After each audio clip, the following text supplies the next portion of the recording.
Asyaitanu ya'idukumul faqra. Syaitan selalu membisikkan kekurangan dalam hati. Syaitan selalu membisikkan kesedihan. Syaitan selalu membisikkan ketakutan. Halau ketakutan itu dengan takbir. Usir rasa cemas itu dengan takbir. Allahu Akbar, Allahu Akbar, Allahu Akbar, walillahil hamd. Bahwa orang yang dekat dengan Allah, ujian tak pernah terhenti datang. Kenapa Ibrahim yang bergelar Al-Khalil, kekasih Allah, Al-Khalil, orang paling dekat dengan Allah, Al-Khalil, orang yang disayang Allah, ngapa ujiannya datang silih berganti? Ujian pertama datang dari seorang ayah yang tidak menyembah Allah.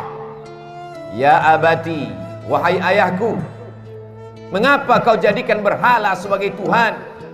Apa jawab Azar, ayah Ibrahim? La illam tantahi, kalau kau tidak berhenti menceramahi aku, kalau kau tidak berhenti mendakwahi aku, la arjumannaka, akan ku lempar kau pakai batu sampai mati. Wahjurni maliya, tinggalkan aku untuk selamanya. Tak ada ujian yang paling berat selain berhadapan dengan ayah kandung yang musyrik mempersekutukan Allah. Kasarkah Ibrahim? Tidak. Apa jawab Nabi Ibrahim? Sa'astaghfirulaka rabbi, aku tetap akan memintakan ampun kepada Allah atas dosa-dosamu, hai ayahku. Innahu kana bihafiyya, Allah itu sayang kepadaku, Allah itu cinta kepadaku, aku akan memintakan ampunannya untukmu. Ini adalah pelajaran bahwa ujian akan datang silih berganti. Ada sebagian orang yang beranggapan kalau dia sudah taubat, kalau dia sudah hijrah, maka hidupnya akan tenang, senang, kenyang, lenang, tak lagi ada ujian. Salah. Hijrah bukan berarti tanpa ujian. Hijrah bukan berarti hidup akan senang, tenang dan kenyang. Hijrah membuat kita lebih kuat kepada Allah. Bebannya tetap sama, bebannya tetap datang, tapi kekuatan lebih kuat dari sebelumnya. Itulah makna hijrah, itulah makna taubat, itulah makna mendekatkan diri kepada Allah Subhanahu wa taala. Berhadapan dengan keluarga dekat, Ibrahim lulus. Berhadapan dengan musuh-musuh Allah, ketika mereka berdebat dengan otak, Ibrahim menang. Apa kata Ibrahim alaihissalam? Yang membunuh berhala-berhala kalian, yang memecahkan dan menghancurkan patung-patung ini adalah patung yang paling besar. Nabi Ibrahim sedang mengajak mereka untuk berdebat. Gunakan akal kalian. Selama ini kalian menyembah patung, selama ini kalian menyembah berhala. Hari ini berhala-berhala itu hancur. Kalau kalian mau tahu siapa yang menghancurkannya, fas'aluhu in kanu yantiqun. Tanya berhala yang besar ini, tanya berhala yang besar. Digantungkan Nabi Ibrahim kampak di leher berhala itu. Biasanya orang kalau sudah kalah berdebat, kalah otak, dia akan main otot, dia akan main kekuasaan, dia akan main jabatan. Mereka kumpulkan kayu-kayu dan batu-batu, lalu diperintahkan oleh penguasa, harriquhu, bakar Ibrahim. Mereka membakar Ibrahim. Saat itu api yang panas berubah, sunnatullah terjadi. Apa kata Allah Subhanahu wa taala? Ya nar, wahai api, kuni bardan, sejuklah, wasalaman, selamat ala Ibrahim. Api yang tabiatnya membakar, saat itu tidak membakar, karena Allah berkata, bardan, sejuklah engkau wahai api. Ibrahim keluar dari api unggun dalam keadaan kedinginan. Andai Allah tidak menutup ayat itu dengan salaman, selamat, mungkin Nabi Ibrahim akan mati kedinginan di dalam api yang panas. Api tak dapat membakar kalau sudah Allah berkuasa. Ini menunjukkan bahwa Ibrahim alaihissalam tetap berhadapan dengan penguasa yang zalim, berhadapan dengan berbagai macam ujian, berhadapan dengan ayah kandung lulus, berhadapan dengan penguasa yang zalim, lulus. Tapi ada ujian yang lebih berat daripada itu. Ujian kerinduan, ujian kehampaan hati, ujian kekosongan jiwa. Ingin mendengar tangisan anak kecil di dalam rumah, dalam gendong dan pelukan. Berdoa Ibrahim alaihissalam, Rabbi habli minas salihin, berikan aku anak yang saleh, berikan aku anak yang saleh ya Allah. 86 tahun dia berdoa kepada Allah. Begitu disebutkan oleh Imam Abul Fida Ismail Ibnu Katsir dalam tafsir Al-Qur'anil Azim. Adakah hari ini orang yang berdoa, sudah sholat, sudah tahajud, sudah berinfak, sudah bersedekah, mengapa Allah tidak mengabulkan doa saya? Mengapa Allah tidak memperkenankannya? Hari ini kisah Nabi Ibrahim mengingatkan kita kembali, sesungguhnya tak sulit bagi Allah untuk memberikan yang kau cintai, yang kau sayangi, yang kau harap-harapkan. Tapi Allah ingin kau merintih di tengah malam dalam doamu. Allah ingin melihat kau bermunajat dengan tetesan air matamu. Allah ingin kau berdoa. Allah ingin kau berikan segalanya kepada Allah. Allah maha cemburu. Allah tak ingin kau berbagi dengan yang lain. Oleh sebab itu munajat di tengah malam, berdoa kepada Allah. Sesungguhnya Allah ingin meningkatkan derajat, menghapuskan doa, menghapuskan dosa dengan doa-doa dan permintaan seorang hamba. Aqrabu ma yakunul 'abdu min rabbih, seorang hamba paling dekat dengan Allah wa huwa sajid, ketika dia sedang bersujud. Fa aksiru fihi du'a, perbanyaklah doa. Pesan pertama dari kehidupan Nabi Ibrahim, bahwa hidup tak pernah lepas dari ujian. Hari ini kita sedang menghadapi ujian besar. Saudara-saudaraku yang kena PHK, saudara-saudaraku yang kesulitan dalam mencari nafkah, sesungguhnya ujian itu tetap datang silih berganti. Allah hanya ingin melihat perut itu kosong dari materi, sehingga kalau perut kosong, hati penuh, besarkan Allah. Allahu Akbar, Allahu Akbar, Allahu Akbar, walillahil hamd. La ilaha illallah, Allahu Akbar, walillahil hamd. Besarkan Allah dalam hatimu, supaya dunia ini kecil dalam pandangan matamu.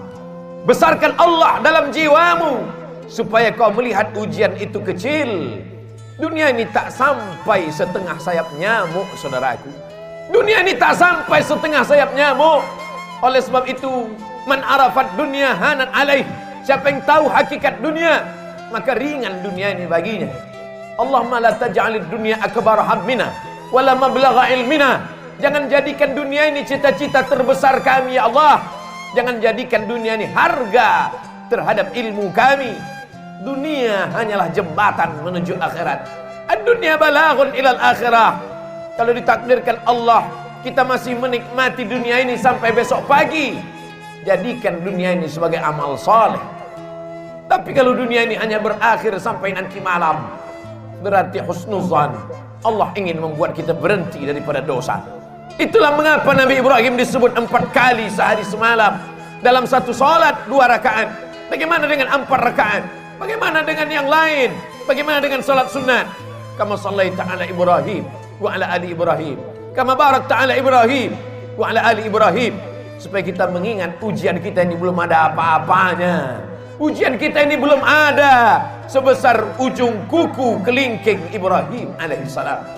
Maka ketika kita membandingkan hidup kita dengan Ibrahim, ringanlah terasa. Keluarlah dari mulut alhamdulillah, keluarlah dari mulut subhanallah. Yang keluar bukan caci maki dan sumpah serapah. Pelajaran pertama, bandingkan diri kita dengan ujian Nabi Ibrahim alaihissalam. Pelajaran yang kedua, bahwa tak ada tempat meminta kecuali kepada Allah.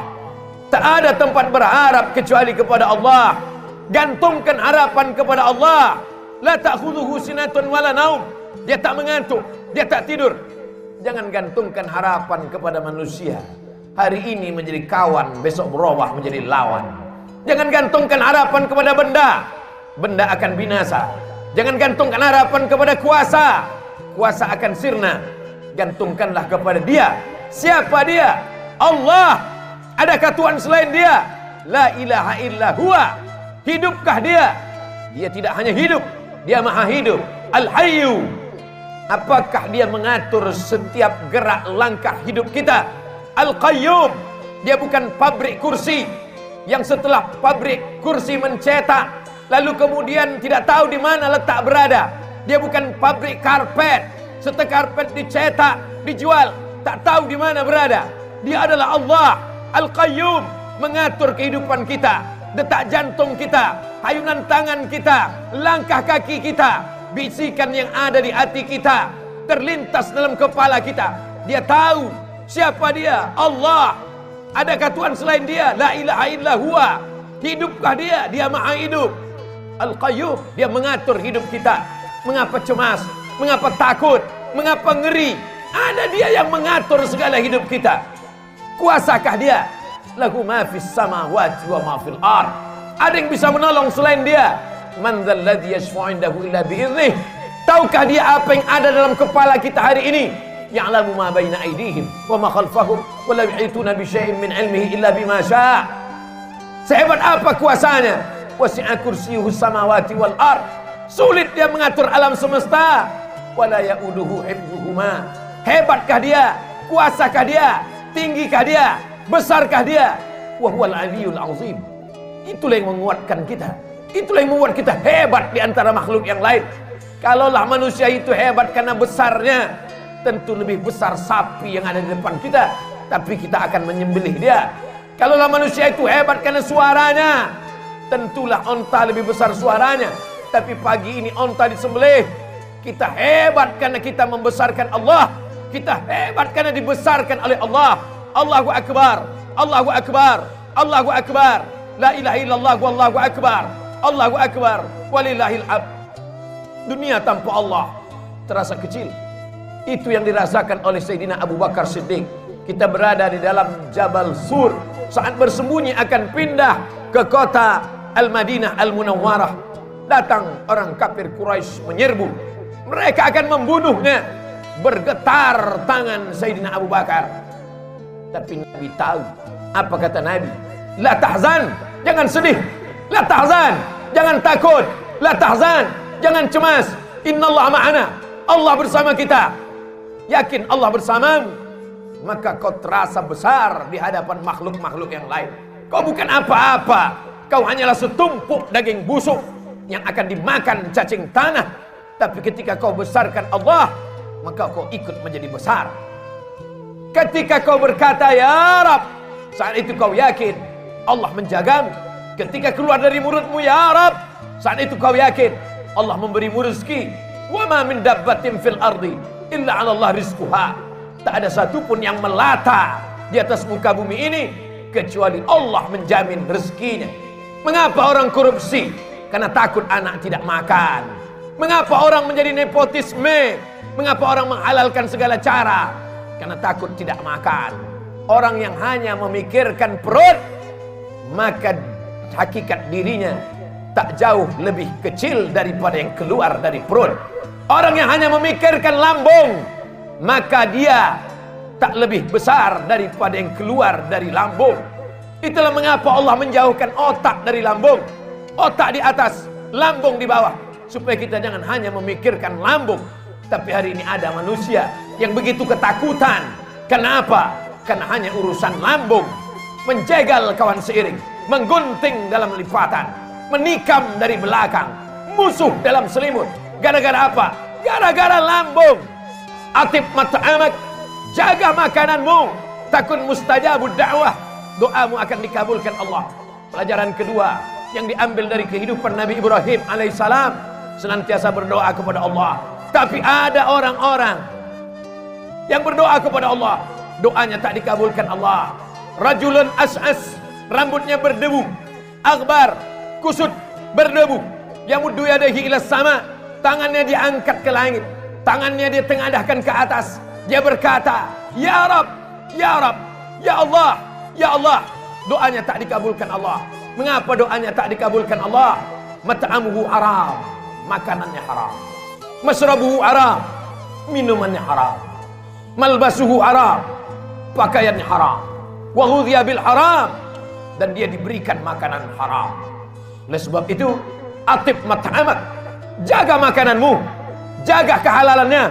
jaga kesuciannya, jaga kebersihannya, takun mustajabun dakwah, maka doamu akan dikabulkan Allah Subhanahu wa ta'ala. Kita ingin diberikan Allah pandangan, supaya pandangan kita lurus, supaya kita paham, supaya kita sabar atas segala doa-doa kita. Kalau Nabi Musa alaihissalam 40 tahun baru terkabul doanya. Kalau Nabi Ibrahim 86 tahun baru terkabul doanya. Padahal mereka adalah Khalilullah, padahal mereka adalah Kalimullah. Maka kita datang sabar kita. Sesungguhnya kita sedang menyerahkan nasib kepada Allah. Allah lebih tahu apa yang lebih baik daripada kita. Tapi kadang kita memaksa Allah. Kita sudah buat target-target, kita sebuah keputusan, ada keputusan kita, dan kita paksa Allah untuk mengikuti kehendak kita. Allahu Akbar, Allah Maha Besar, kita kecil. Allahu Akbar, Allah Maha Hebat, kita tak ada apa-apanya. Robah pandangan kita, berikanlah yang terbaik untukku menurut pandangan Engkau ya Allah. Bukan aku paksa Engkau mengikut kehendakku, karena Engkau saja yang besar, yang lain kecil ya Allah. Pelajaran yang terakhir, yang ketiga, puncak daripada cinta adalah ketika sanggup berbagi. Puncak cinta bukan memiliki, puncak cinta bukan menguasai, puncak cinta ketika sanggup berbagi. Itu ditampakkan dalam kehidupan Nabi Ibrahim alaihissalam. Setelah anak itu lahir, itulah puncak cinta, keinginan untuk memiliki untuk selamanya.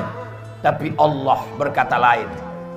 Ya bunayya, wahai anakku, inni ara fil manam, kulihat dalam mimpiku, anni azbahuka, aku sembelih lehermu, fanzur madza tara, apa pendapatmu hai anakku. Dan ternyata anak pun sama berfikirnya. Puncak dari cinta kepada ayah adalah saat sanggup berbagi kepada Allah. Apa kata sang anak? Ya abati, wahai ayahanda, if'al ma tu'mar, laksanakan perintah Allah, satajiduni insyaallah minas sabirin. Insyaallah aku sabar ayah. Bertemu seorang ayah yang soleh dengan anak yang soleh. Jangan pernah bermimpi mendapatkan anak yang soleh kalau tidak dari ayah yang soleh. Soleh dalam berfikir, soleh dalam beramal, soleh dalam mencari nafkah. Siapa yang cinta kepada Allah, maka dia bagikan kepada Allah. Siapa yang cinta kepada makhluk, maka habis untuk makhluk, makhluk itu mati, semuanya berakhir. Tapi cinta kepada Allah, itulah yang kekal abadi. Sesungguhnya yang dibagi kepada Allah, yang ikhlas berbagi karena Allah, itulah yang akan kekal abadi sepanjang zaman. Tak akan lapuk kena hujan, tak akan goyah angin kencang. Sebab apa? Sebab Allah yang mengekalkannya hingga hari kiamat. Serahkan kepada Allah, dia akan besar. Bagikan kepada Allah, dia akan kekal abadi. Ma'akalta fa'afnaita, kalau kau habiskan untuk makan, dia akan busuk. Wa malabista, kau habiskan untuk pakaian, dia akan lapuk. Wa matasaddaqta, yang kau sedekahkan untuk Allah, itu yang akan kekal abadi. In tansurullah, kalau kau tolong agama Allah, yang surkum, yang kau cari selama ini, pergi pagi pulang petang, habis waktu, tinggal sholat, tergadai agama dan akidah, hanya sampai ke tenggorokan. Setelah itu pun kau akan mati. Harta warisan dibagi-bagi, tak tersisa untuk diri, semua hanya akan dibawa menghadap ilahi. Akan kembali ke rumah. Yarji'usnani, anak, menantu, sahabat, buah hati belayan jiwa, akan kembali ke rumah. Mereka akan menangis 2-3 hari. Selepas itu mereka akan tertawa. Mereka akan melupakan kita. Kerja, kalau kau hari ini jabat tinggi, punya kekuasaan hebat, dia akan digantikan oleh orang lain. Belum kau mati, mereka sudah siap untuk menggantikannya. Wa yabqa wahidun, yang tinggal hanya satu. Apa dia?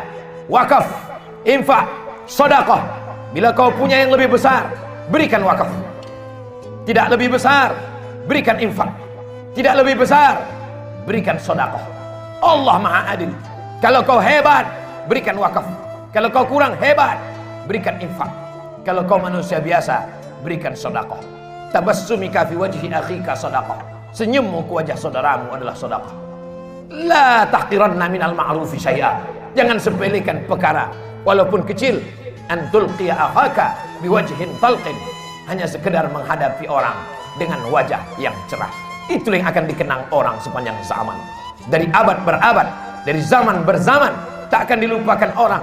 Masih ingat orang dengan senyummu saat kau mati dimakan cacing tanah. Masih didoakannya, masih didoakannya saat dia lewat di makammu. Masih sempat mulutnya berkata, assalamualaikum ya ahlal diyar minal mu'minin wa inna insyaallah bikum lahiqun. Yarhamullahul mustaqimin wal mustakhirin.